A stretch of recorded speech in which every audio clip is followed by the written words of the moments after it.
Hi friends, ഇന്ന് നമുക്ക് നല്ല ക്രിസ്പി ആയിട്ടുള്ള ഉരുളക്കിഴങ്ങ് വറുത്തത് തയ്യാറാക്കാം. അപ്പോൾ ഇത് കുട്ടികൾക്ക് ഇഷ്ടപ്പെടുന്ന നല്ലൊരു സ്നാക്കാണിത്. പിന്നെ പെട്ടെന്ന് തന്നെ നമുക്കിത് ഉണ്ടാക്കിയെടുക്കാൻ പറ്റും. അപ്പോൾ അതിന് വേണ്ടിയിട്ട് നമുക്ക് വേണ്ടത് ഉരുളക്കിഴങ്ങാണ്. ഞാനിവിടെ 3 ഉരുളക്കിഴങ്ങ് ഇതേപോലെ നീളത്തിൽ കട്ട് ചെയ്ത് വെച്ചിട്ടുണ്ട്. ഇത് കട്ട് ചെയ്യുമ്പോൾ നമ്മൾ ഫ്രഞ്ച് ഫ്രൈസിനൊക്കെ കട്ട് ചെയ്യില്ല, അതേപോലെ കട്ട് ചെയ്യരുത്. ആ ഒരു ഷേപ്പായിരിക്കണം. പക്ഷേ കനം ഒരുപാടങ്ങ് കനം കൂട്ടണ്ട, കുറച്ച് കനം കുറച്ചിട്ട് തന്നെ നമുക്ക് കട്ട് ചെയ്തെടുക്കാം. ഇത്രയും കനം കുറച്ചിട്ടാണ് കട്ട് ചെയ്തിരിക്കുന്നത്. ഇത് കട്ട് ചെയ്തതിന് ശേഷം നല്ലതുപോലെ കഴുകിയെടുക്കാം. അപ്പോൾ ഞാനിപ്പോൾ ഒരു 2 പ്രാവശ്യം കഴുകിയെടുത്തിട്ടുണ്ട്. വെള്ളം കളഞ്ഞ് ഇത് നല്ലതുപോലെ ഒരു സ്ട്രെയിനറിൽ വെച്ചിട്ട് സ്ട്രെയിൻ ചെയ്തെടുക്കാം. ഇതിലൊട്ടും തന്നെ വെള്ളം ഉണ്ടാവാൻ പാടില്ല.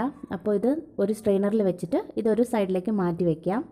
ഇനി നമുക്കൊരു മിക്സ് തയ്യാറാക്കണം. അപ്പോൾ അതിന് വേണ്ടിയിട്ട് ഒരു ബൗൾ എടുത്തിട്ടുണ്ട്. ഇതിലോട്ട് നമുക്ക് 3 ടേബിൾ സ്പൂൺ കോൺഫ്ലവർ ചേർത്ത് കൊടുക്കാം. 2 ടേബിൾ സ്പൂൺ അരിപ്പൊടി ചേർത്ത് കൊടുക്കാം. ഇനി 1 ടേബിൾ സ്പൂൺ കടലമാവ് ചേർത്ത് കൊടുക്കാം. ഇനി നമ്മൾ ഈ മിക്സ് കുറച്ച് കൂടുതലാണ് ഉണ്ടാക്കുന്നതെങ്കിൽ എല്ലാത്തിനും ക്വാണ്ടിറ്റി കുറച്ച് കൂട്ടിയെടുക്കാം. അതായത് കോൺഫ്ലവർ നമ്മൾ കുറച്ച് കൂട്ടിയെടുക്കുക, അതിനേക്കാളും കുറച്ച് അരിപ്പൊടി, പിന്നെ അതിനേക്കാളും കുറച്ച് കടലമാവ്, ആ ഒരു പ്രൊപ്പോർഷനിൽ വേണം എടുക്കാനായിട്ട്. ഇനി ഇതിലോട്ട് ഒരല്പം മഞ്ഞൾപ്പൊടി ചേർത്ത് കൊടുക്കാം. ഒരു 1/4 ടീസ്പൂണാണ് ചേർത്തിരിക്കുന്നത്. ഇനി മുളക് പൊടി ചേർത്ത് കൊടുക്കാം. ഒരു 1.5 ടീസ്പൂണാണ് മുളക് പൊടി എടുത്തിരിക്കുന്നത്. ഞാനിപ്പോൾ എടുത്തത് കാശ്മീരി ചില്ലി പൗഡറാണ്. ഇത് നല്ല കളറ് കിട്ടും.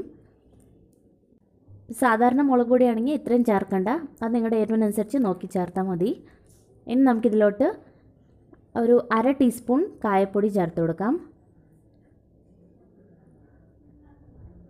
ഇനി നമുക്കിതിലോട്ട് 1 ടീസ്പൂൺ ചിക്കൻ മസാല ചേർത്ത് കൊടുക്കാം. ചിക്കൻ മസാല ചേർക്കുമ്പോഴായിരിക്കും കൂടുതലും ടേസ്റ്റി ആയിട്ടുണ്ടാവുക. അതല്ലെങ്കിൽ നമുക്ക് ഗരം മസാല ചേർക്കാം.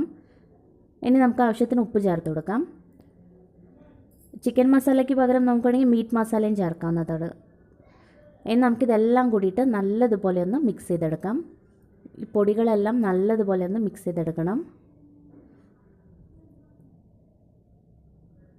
അപ്പോൾ ഞാൻ ഈ പൊടികളൊക്കെ മിക്സ് ചെയ്തതിന് ശേഷം ഒരു പ്ലേറ്റിലേക്ക് മാറ്റി വെച്ചിട്ടുണ്ട്. ഇനി നമുക്ക് വറുക്കാനുള്ള എണ്ണ ചൂടാക്കാൻ വയ്ക്കാം. അപ്പോൾ ഈ എണ്ണ ചൂടാവുന്ന സമയം കൊണ്ട് നമുക്ക് ഈ ഉരുളക്കിഴങ്ങിലേക്ക് ഈ പൊടികൾ ചേർത്ത് കൊടുക്കാം. അപ്പോൾ ഈ ഉരുളക്കിഴങ്ങിൽ ഒട്ടും തന്നെ ഇപ്പോൾ വെള്ളമില്ല, നല്ല ഡ്രൈ ആണ്. ഇനി നമുക്കിതിലോട്ട് 1/2 ടീസ്പൂൺ ജിഞ്ചർ ഗാർലിക് പേസ്റ്റ് കൂടി ചേർത്ത് കൊടുക്കാം. ഇനി ഇത് നല്ലതുപോലെ കൈ വെച്ച് തിരുമ്മിയെടുക്കണം. ഈ ഉരുളക്കിഴങ്ങിൽ മുഴുവനായിട്ടും ഇത് നല്ലതുപോലെ ഒന്ന് മിക്സ് ചെയ്തെടുക്കാം.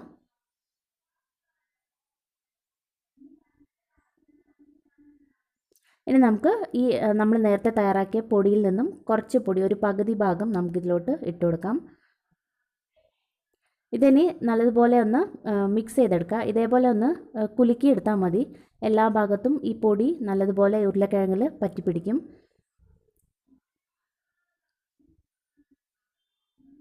അപ്പോൾ ആവശ്യാനുസരണം പൊടി നോക്കി ചേർക്കുക. എല്ലാ ഉരുളക്കിഴങ്ങിലും ഇതേപോലെ ഈ പൊടി നല്ലതുപോലെ പറ്റിയിരിക്കണം. അപ്പോൾ ഇതെല്ലാം നല്ലതുപോലെ ഇത് മിക്സ് ചെയ്തെടുക്കുക. അപ്പോൾ ഈ പൊടി ഇത്രയും കുറച്ച് ബാക്കിയുണ്ട്. ഇത് നമ്മൾ കളയേണ്ട ആവശ്യമില്ല, വേറൊരു ബോക്സിലിട്ട് വയ്ക്കാം. അപ്പോൾ നമ്മൾ വീണ്ടും ഇതേപോലെ ഉരുളക്കിഴങ്ങ് ഉണ്ടാക്കുമ്പോൾ ഈ പൊടി ഉപയോഗിക്കാം. ഇനി നമുക്ക് ഈ ഉരുളക്കിഴങ്ങ് വറുത്തെടുക്കാം. അപ്പോൾ നമ്മുടെ എണ്ണ ചൂടായിട്ടുണ്ട്. അപ്പോൾ നമുക്ക് ഈ ഉരുളക്കിഴങ്ങ് ഈ എണ്ണയിലോട്ട് ഇട്ട് കൊടുക്കാം. അപ്പോൾ നല്ല ഹൈ ഫ്ലെയിമിൽ വെച്ച് തന്നെ ഇത് വറുത്തെടുക്കുക. ലോ ഫ്ലെയിമിൽ വെക്കേണ്ട ആവശ്യമില്ല. ഇത് നല്ല ക്രിസ്പി ആവുന്നത് വരെ വറുത്തെടുക്കണം. പിന്നെ ഉരുളക്കിഴങ്ങിലേക്ക് നമ്മൾ ആ പൊടി മിക്സ് ചെയ്യുമ്പോൾ ഉടനെ തന്നെ നമ്മളിത് ഉണ്ടാക്കണം. പിന്നെ വെള്ളം വിട്ട് വരും ഉരുളക്കിഴങ്ങിൽ നിന്നും. അപ്പോൾ അതുകൊണ്ട് പെട്ടെന്ന് തന്നെ ഉണ്ടാക്കിയെടുക്കണം ഇത്. അപ്പോൾ ഇത് നല്ലൊരു ഗോൾഡൻ കളർ ആവുന്ന വരെ നമുക്കിത് വറുത്തെടുക്കാം. ഇതിപ്പോൾ ഏകദേശം നല്ല ഗോൾഡൻ കളർ ആയിട്ടുണ്ട്, നല്ല ക്രിസ്പി ആയിട്ടുണ്ട് ഇതിപ്പോൾ. ഇനി നമുക്കിത് എണ്ണയിൽ നിന്നും കോരി മാറ്റാം. നമ്മൾ ബാക്കിയുള്ള ഉരുളക്കിഴങ്ങും ഇതേപോലെ വറുത്തെടുക്കാം. ഈ ബാക്കിയുള്ള ഉരുളക്കിഴങ്ങ് നമ്മൾ വറുക്കുമ്പോഴേക്കും കുറച്ചൊരു വെള്ളം പോലെ നനവ് നമുക്ക് തോന്നിക്കും. അപ്പോൾ അങ്ങനെയുള്ള സമയത്ത് വീണ്ടും കുറച്ച് പൊടിയിട്ട് നമുക്കിതൊന്ന് മിക്സ് ചെയ്ത് ശരിയാക്കാൻ പറ്റും.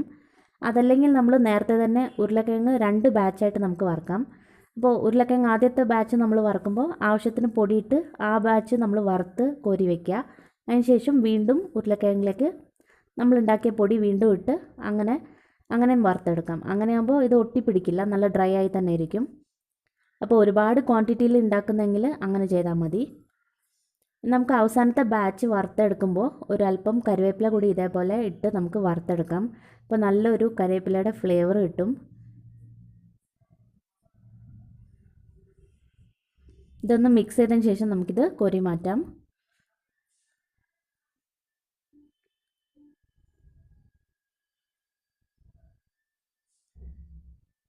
ഇപ്പോൾ നമ്മുടെ ഉരുളക്കിഴങ്ങ് മുഴുവനും വറുത്തെടുത്തിട്ടുണ്ട്. ഇത് നല്ല ക്രിസ്പിയാണ് ഇത് കഴിക്കാനായിട്ട്.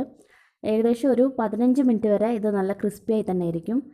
പിന്നെ പെട്ടെന്ന് തന്നെ നമുക്കിത് ഉണ്ടാക്കിയെടുക്കാനും പറ്റും. അതേപോലെ കുട്ടികൾക്ക് വളരെ ഇഷ്ടപ്പെടുന്ന ഒരു സ്നാക്കാണിത്. അപ്പോൾ നിങ്ങൾ എന്തായാലും ഇതൊന്ന് ട്രൈ ചെയ്ത് നോക്കണം. അപ്പോൾ ട്രൈ ചെയ്തിട്ട് നിങ്ങളുടെ അഭിപ്രായങ്ങൾ അറിയിക്കണം. താങ്ക്